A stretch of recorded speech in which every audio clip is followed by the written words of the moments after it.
1 Reis, capítulo 18, verso 37. Responde-me, Senhor, responde-me, para que este povo conheça que Tu, Senhor, és Deus, e que Tu fizeste tornar o seu coração para trás.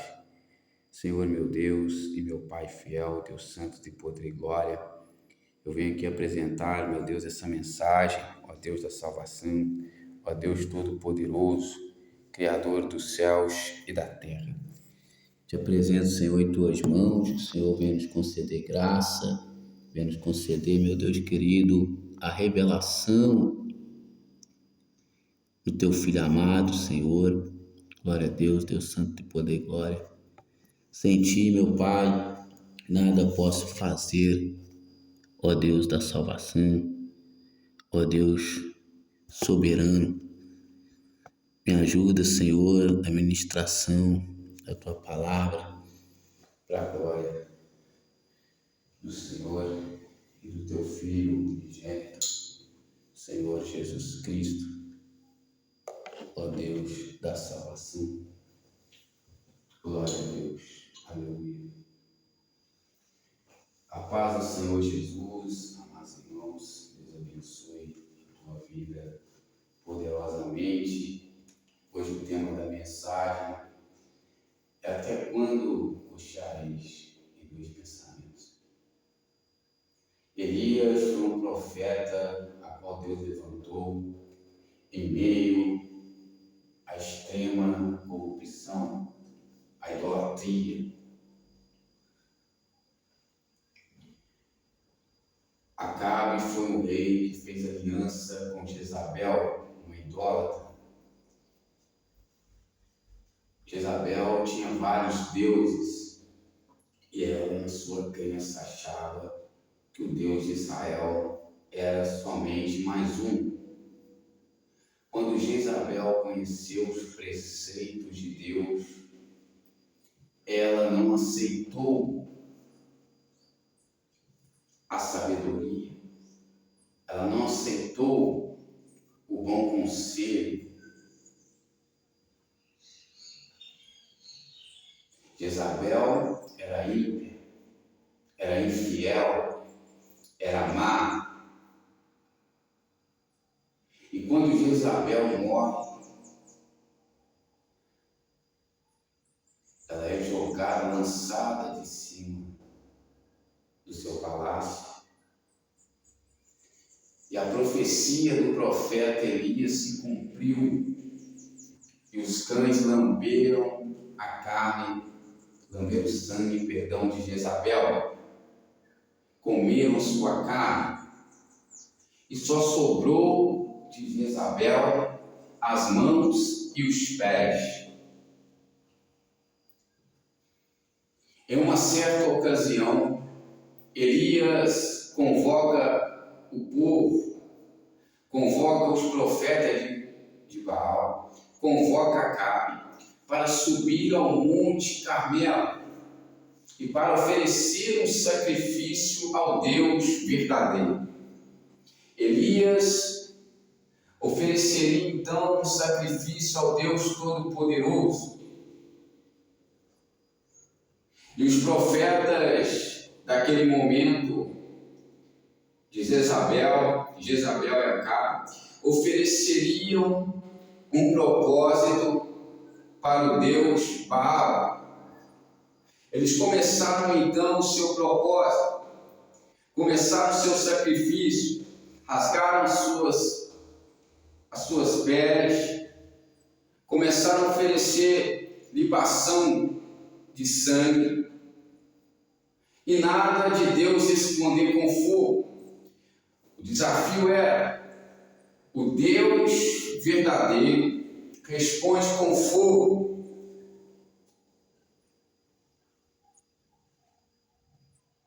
Que fogo é esse? É a palavra.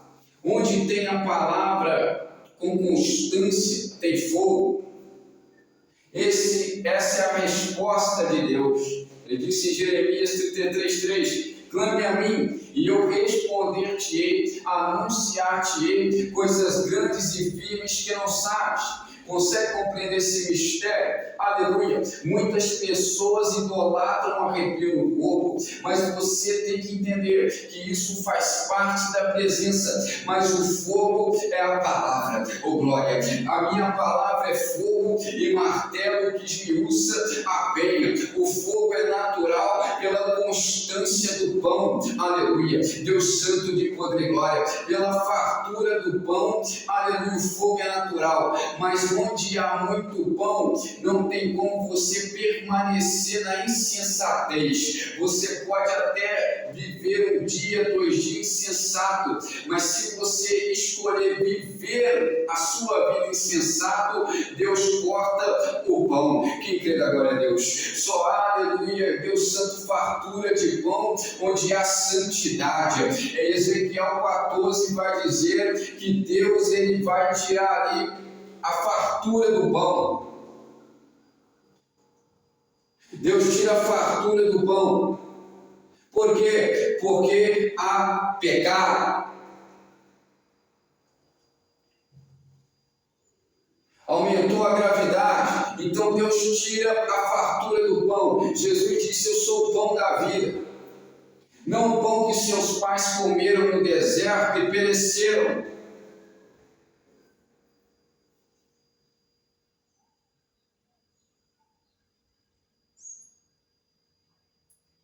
Mas o pão que desceu do céu.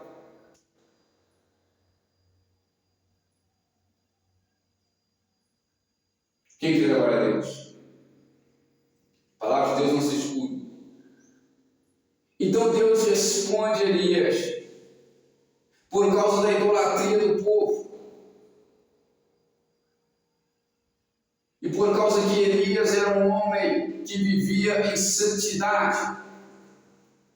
Todo aquele que vive em santidade, ele obterá uma resposta de Deus. Todo aquele que não vive em santidade, ele fica confundido, ele não tem a resposta, porque você pode até não ter visto o milagre, mas você pode estar com a resposta. Porque é isso que manterá a sua fé, quando você tem a resposta. A resposta que prova que você é justo e que Deus é justo e que se você permanecer na fé, mesmo sendo pecador, Ele fará justiça na sua vida, porque você acreditou na fé, acreditou nele. Quem crê agora a Deus? Jesus é fiel.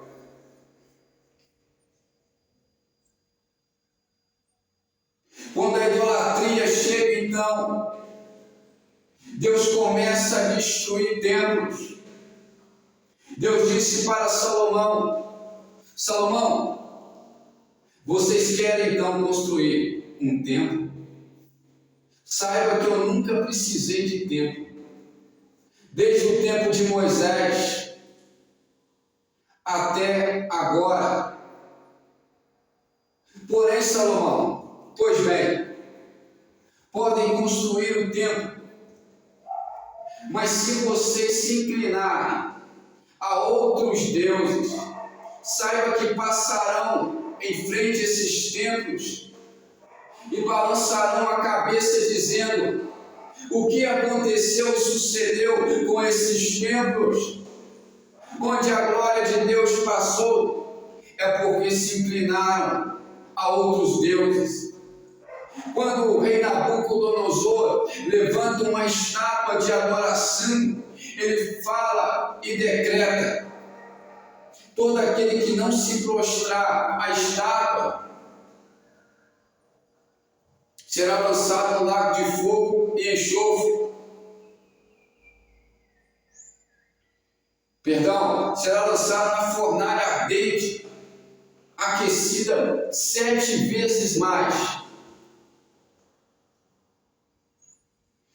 Mas Daniel, conjecturando, era o braço direito do rei. Era aquele que ajudava a prosperar o rei. Então Daniel tem suas regalias, os seus privilégios, porque ele me ajuda muito. Agora todos vocês que não se inclinarem à minha estátua serão lançados na fornalha ardente 7 vezes mais.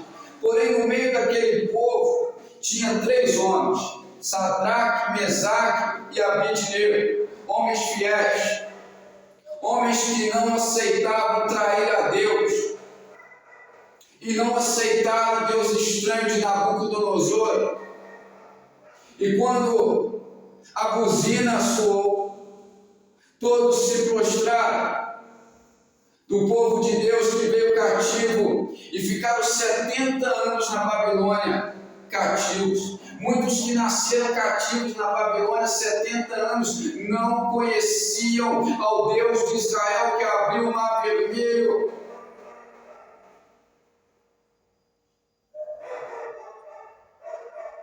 Sadraque, Mesaque e Abednego disse: não trairemos o Senhor. Saiba, ó rei, se o Senhor quiser nos livrar, Ele nos livrará. Se o Senhor não quiser nos livrar, Ele não nos livrará das suas mãos. Eles disseram não. A história de Sadraque, Mesaque e Abednego representa fidelidade, identidade, representa, aleluia, o que devemos ser fiéis. Não podemos ceder a toda tentação, não podemos ceder às ameaças, nós temos que ser fiéis. Se você escolhe trair hoje, mas depois eu me conserto com o Senhor, você não entra no reino dos céus. Agora, se você falhou e não fez pactos com deuses que são demônios, porque há falhas do nosso povo. Agora, traição ao preço. O exemplo de Sadraque, Mesaque e Abednego fica como exemplo de como devemos ser e como deve ser a nossa confiança em Deus e na sua provisão e no seu livramento. E disse Nabucodonosor: pois bem, lança esses 3 homens na fornalha ardente 7 vezes mais. E quando ataram Sadraque, Mesaque e Abednego e os lançaram na fornalha ardente de fogo, todo mundo apreensivo, com medo,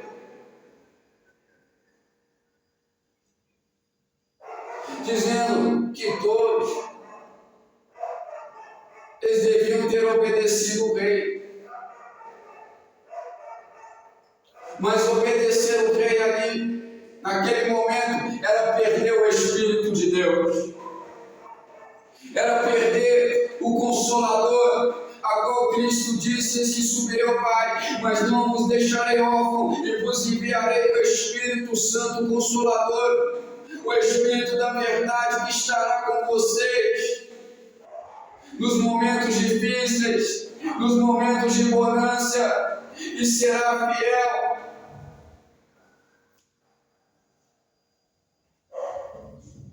E eles mantiveram a fidelidade, foram lançados na fornalha. Quando olharam para a fornalha, havia o 4º homem com eles. Eles passeavam no meio do fogo, chama não ardia neles. Jesus, através dessa passagem, permitiu aquela situação para nos ensinar que nós devemos ser fiéis e não devemos aceitar pecados que nos tira da sua comunhão, pecados que nos traz esfriamento, pecados que nos tira do teu Espírito, Senhor. Não podemos aceitar.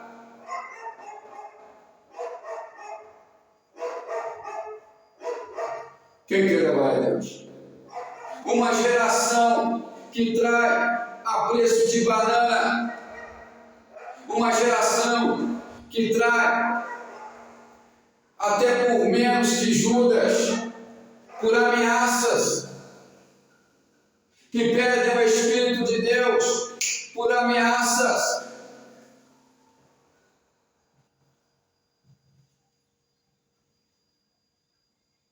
Não entra lá duplicidade. E Elias, nesse Monte Carmelo, disse para eles: não tem como vocês cochearem entre dois pensamentos. Ou é Deus, ou é Baal.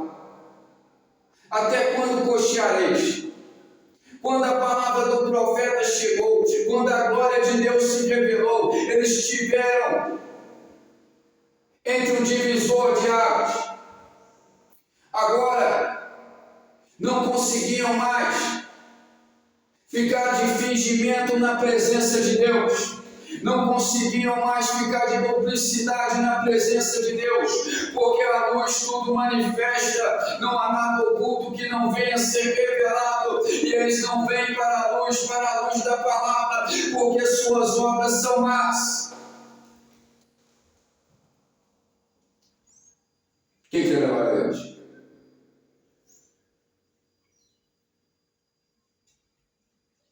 Estavam agora no vale da decisão. Ficaram da maneira que estavam, ouvindo a palavra, a lei dos profetas. Porque o mandamento novo, isso depende também da lei dos profetas, que foi anulado, foi o véu do rosto de Moisés. Estavam no divisor. Deus estava dizendo para eles a rejeição dos rebeldes.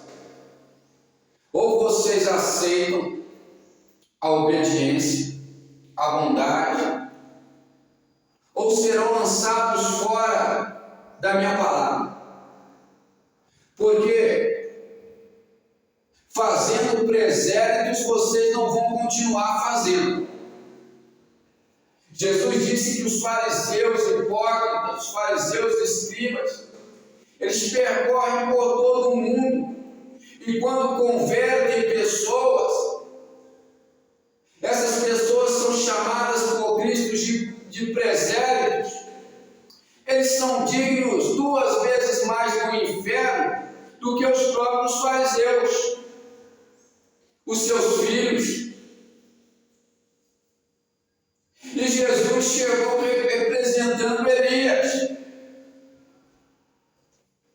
Do jeito que está, não pode mais ficar. Ou vocês permanecem com Deus, ou vocês saem de Deus. Fazendo pretéritos, doutrinas hipócritas, fermentação de Herodes, não vai dar mais. Por isso Deus destruiu o templo, a qual eles levantaram, e Deus já tinha exortado a Davi, através do profeta, que o templo de mãos não seria legal.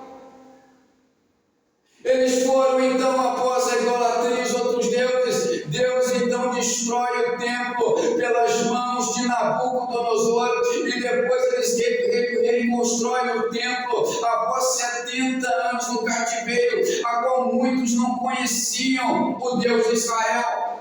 E nessa reconstrução, Deus levanta Ciro para libertar o povo dos 70 anos da Babilônia. Então eles entoaram o salmo, cantando: estávamos como quem sonha, quando o Senhor nos regressou do cativeiro, como as torrentes de Negueb, do deserto de Negueb. Assim estava o povo, que as torrentes do deserto de Negueb são raras, é algo milagroso, é algo divino. Quando ela passa no meio do deserto, sacia a sede.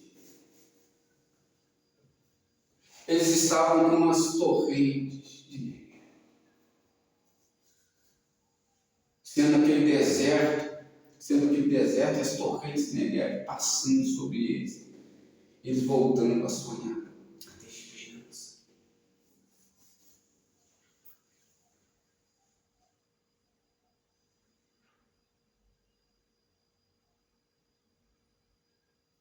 Ou fica ou sai. Chega uma hora que Deus aperta, chega uma hora que a paciência de Deus acaba.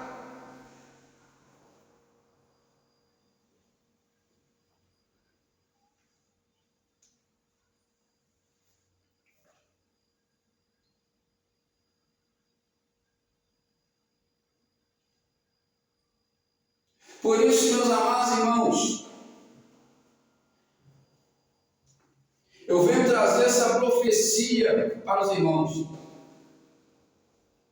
O Brasil não conhece a Cristo. O Brasil não conhece o juízo de Deus. O Brasil conhece como os profetas de Baal.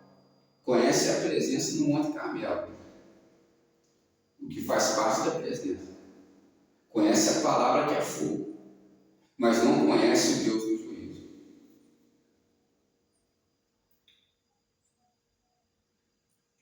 O Brasil olhou para as escrituras sagradas já há décadas, sentiu um arrepio, porém estava no certo. Foi aumentando a gravidade do pecado, a idolatria.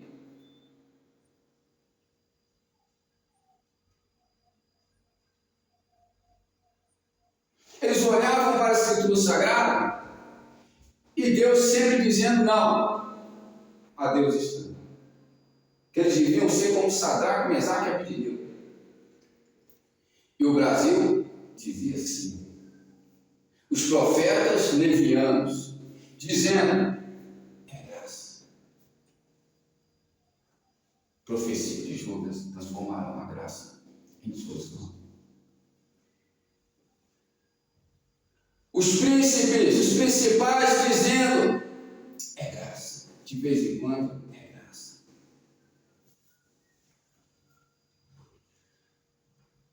Por isso, muitos dos jovens se escandalizam, como Jesus disse. Vocês se escandalizam por isso. E quando vocês contemplarem o Filho do Homem voltando em glória, os anjos descendo e subindo, e dando glória santo, santo, santo ao Deus Pai e o Senhor Jesus Cristo.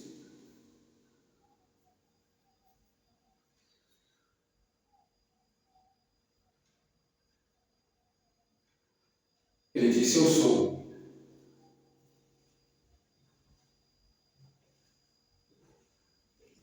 Uma geração aqui nessa nação, que quando vê um pastor que vive mesmo o Evangelho como os profetas viviam, como Elias vivia, como Josué vivia, entregou os deuses estranhos, porque fazer a vontade de Deus não é algo difícil.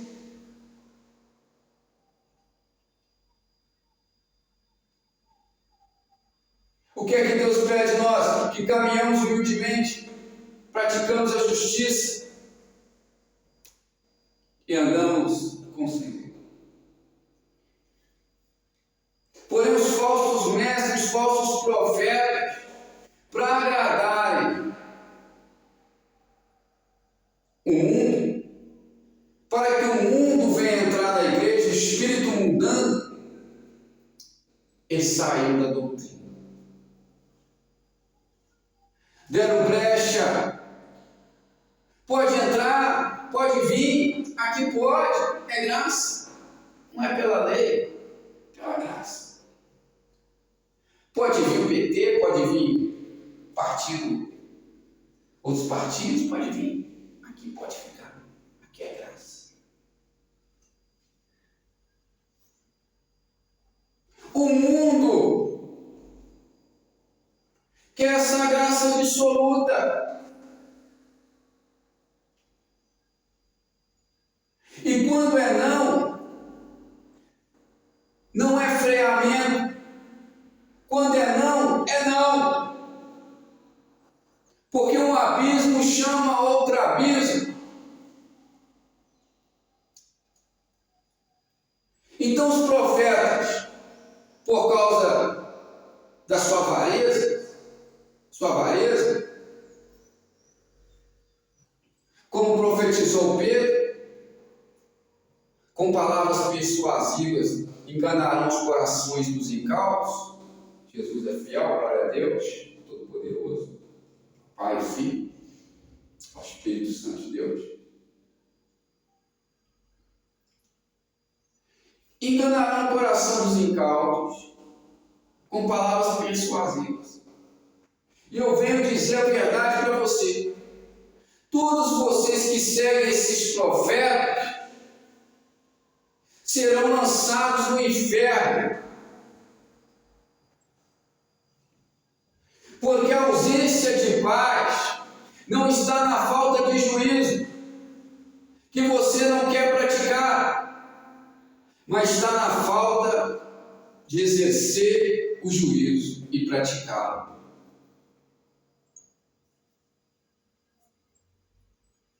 Porque o juízo já está entre nós.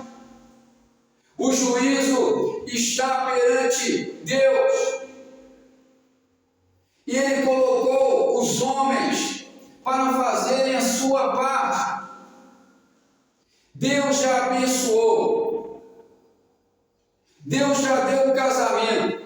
Deus já deu a autoridade. Deus já deu o dom. Deus já deu os alimentos.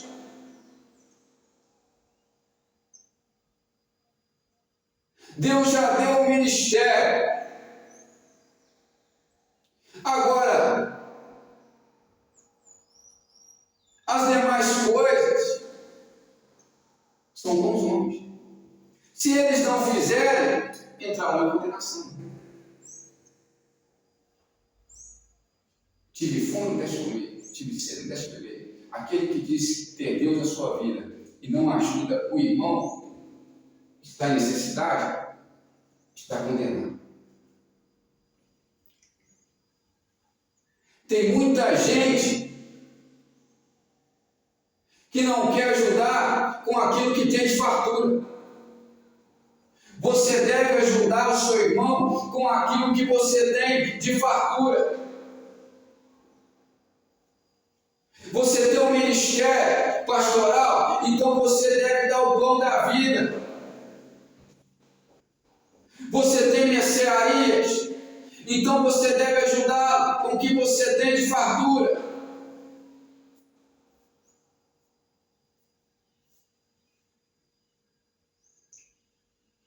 E na igreja dos apóstolos, ninguém passava necessidade. E Deus me revelava essa manhã o que Ele quer para o Brasil. É um Brasil, uma nação que ninguém venha passar necessidade.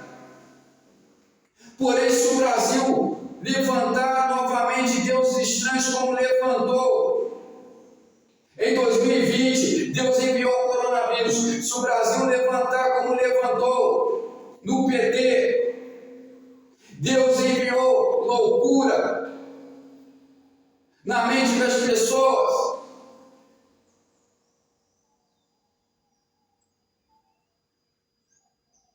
E Deus apertará mais se eles não derem ouvidos à profecia.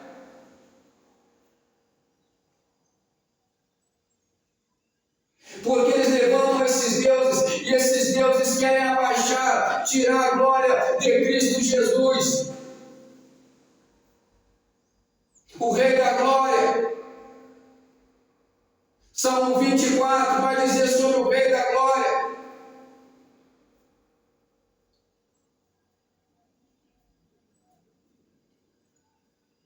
E nós entraremos com Ele pelas portas eternas. Porque entrará o Rei da Glória. E esses deuses, esses principados, eles querem abaixar o nome de Jesus, tirar a glória de Jesus, esquecer o sacrifício na cruz. Aleluia! Que Deus enviou o seu Filho amado para que que nós não venhamos perecer. Deus amou o mundo de tal maneira que deu seu Filho unigênito para todo aquele que nele crê não pereça, mas tenha vida eterna. Eles querem anular o sacrifício na cruz, a remissão que foi pelo sangue de Jesus, que nos purifica de todo pecado, pelo sangue de Jesus, que nos dá ousadia para entrar no templo.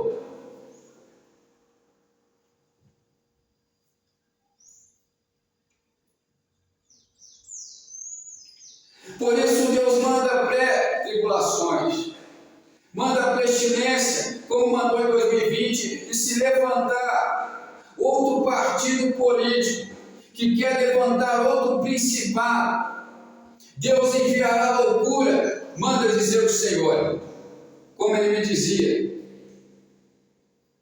na palavra, na testificação e nas evidências.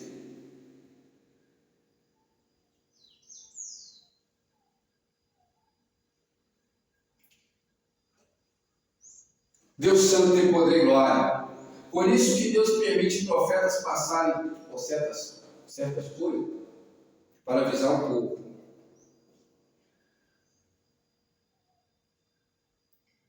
Amém, meus irmãos? Não dará mais para você continuar nessa duplicidade perante a palavra de Deus. Porque a maldade tem aumentado e a injustiça tem aumentado.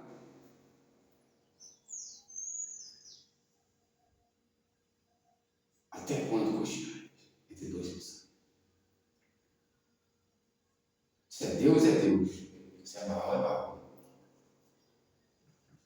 Quando Deus derramou sua presença,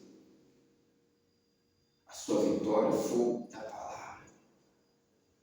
Todos disseram, só o Senhor é Deus. Só o Senhor é Deus. Só o Senhor é Deus. Eles glorificavam a Deus. Só o Senhor é Deus. Eles viam que o Deus de pedra, de barro, os deuses não puderam fazer nada. E só Deus entrou com o milagre. Só Deus entrou com a resposta. Só Deus entrou com um alívio, com refrigério e não deixou a casa cair. Porém, muitos, naquele momento, foram renovados, curados, libertos, porém não voltaram para glorificar. Não voltaram para seguir, para permanecer. Deus não quer um avivamento de momento.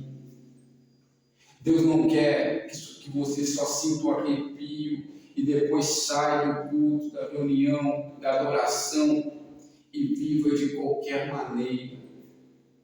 Deus quer que você se arrependa e se converta à vontade dEle, que é boa, perfeita e agradável.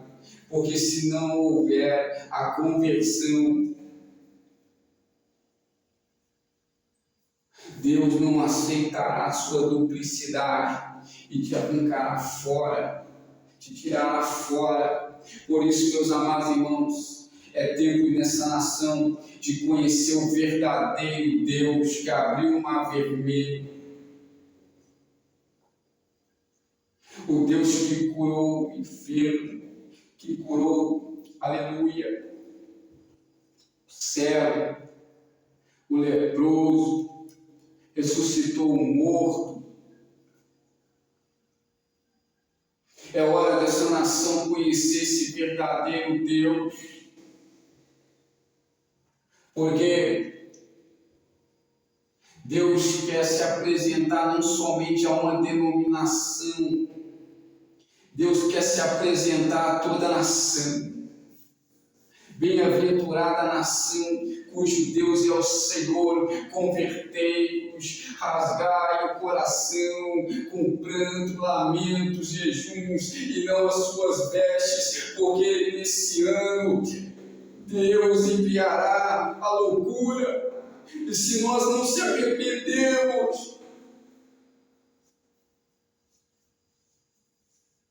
como escaparemos?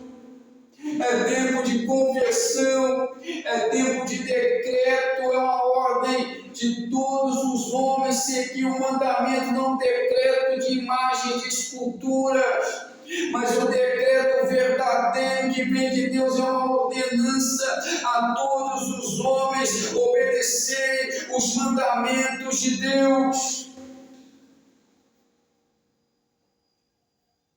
Eclesiastes. Caso contrário, vocês lamentarão, e duro será para essa nação. Amém? Fico com esta palavra em nome do Senhor Jesus Cristo, porque a sua bondade dura para sempre para aqueles que são sinceros e querem um arrependimento. Senhor, meu Deus e meu Pai, fiel, Deus Santo de poder e glória, te agradeço por essa mensagem, Senhor, obrigado. Que Deus, Senhor, está abençoando todos que ouviram essa mensagem para a glória de Deus. Mão direita ao coração, esquerda aos céus, a graça e a paz do nosso Senhor Jesus Cristo, assim seja. As ricas comunhão do Espírito Santo seja com todos vocês, todos digam amém. Leva a tua bênção em nome de Jesus Cristo, Deus.